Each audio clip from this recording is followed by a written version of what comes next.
March 1883, Fifth Avenue, New York. A house built to look like a French château blazes with light. 1,000 guests move through rooms that feel less like rooms than declarations. And somewhere in that crowd is the one person Alva Vanderbilt wants most. Mrs. Astor, the gatekeeper, the woman who decides who counts. Alva hasn't invited her. So Mrs. Astor does the unthinkable. She sends her calling card.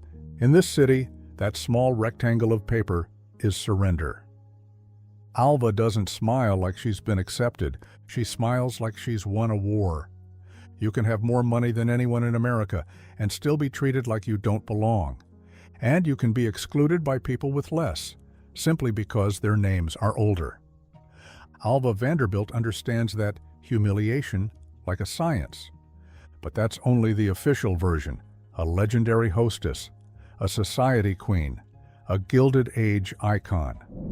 The real question is, how does a woman become powerful enough to break New York society, yet still choose to break her own daughter to do it? Alva is not born into Vanderbilt money. She marries into it. And she arrives with something more dangerous than wealth, intention. She treats society like a locked door, and architecture like a battering ram. Limestone, turrets. French taste dropped onto Manhattan, a house designed to say, without ever speaking, "You will have to acknowledge me."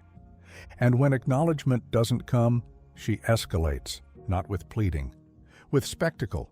A ball so grand it forces the old families to look, because not looking becomes embarrassing. In that moment, Alva learns a rule she will never unlearn.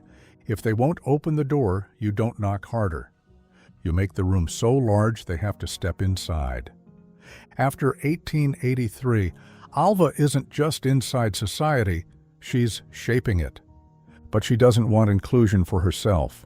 She wants permanence, a status that can't be revoked by whispers, snubs, or guest lists. And for that, she needs something New York can't manufacture, a European title, not for her, for her daughter. Consuelo is still a child, but Alva already treats her like a future headline, a duchess, a princess, something that makes the Astors irrelevant. And that is the pivot. Alva stops being a hostess. She becomes a strategist with a single asset she intends to place. Consuelo's upbringing is often described as privileged, but privilege isn't the same thing as freedom. Her education becomes a schedule. Her schedule becomes a cage. Languages, recitations, posture, perfection drilled until it looks effortless. And when effortless fails, control fills the gap. A door that stays closed, a letter that never arrives. A servant outside a bedroom like a polite guard, there to make sure comfort doesn't slip in. A body trained into a silhouette, a personality trained into obedience. It's not preparation for happiness, it's preparation for display. Because Alva is building a product, a young woman flawless enough to purchase rank. And then Consuelo does the one thing Alva cannot allow. She falls in love with an American, respectable, handsome, socially acceptable in New York, but without a title. And in Alva's equation, that means worthless. So the house tightens, letters disappear, visits are blocked. And the final pressure isn't a slap in public. It's something quieter and far more effective, guilt. A mother who collapses, a mother who won't eat, a mother who says, "If you choose him, you will kill me." And eventually, the daughter chooses what she's been trained to choose, submission. Now the deal can proceed. Alva engineers introductions, arranges invitations, positions her daughter like a piece on a board.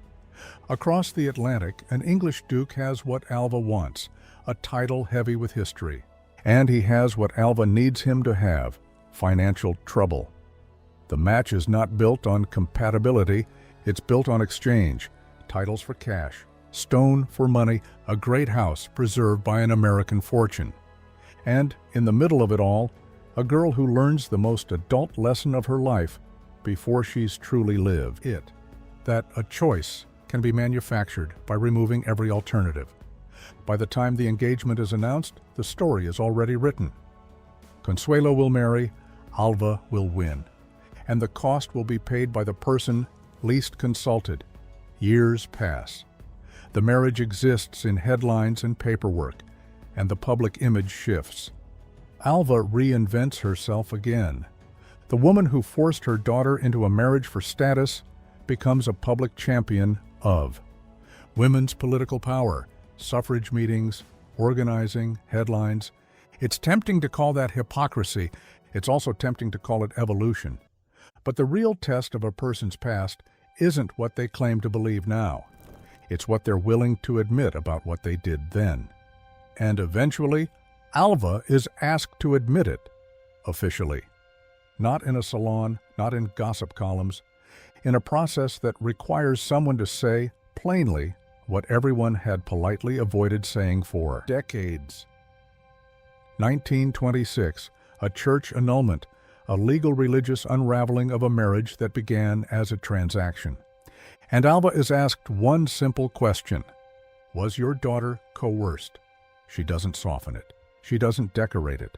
She says the sentence that collapses the whole fairy tale into its true shape. I forced my daughter to marry the Duke. I have always had absolute power over my daughter. In one confession, Alva reveals what she had been all along, not merely ambitious, but sovereign. Alva Vanderbilt is remembered as a builder of palaces and a breaker of doors. But the door she broke most completely was inside her own home. And the person who paid for that victory was her daughter.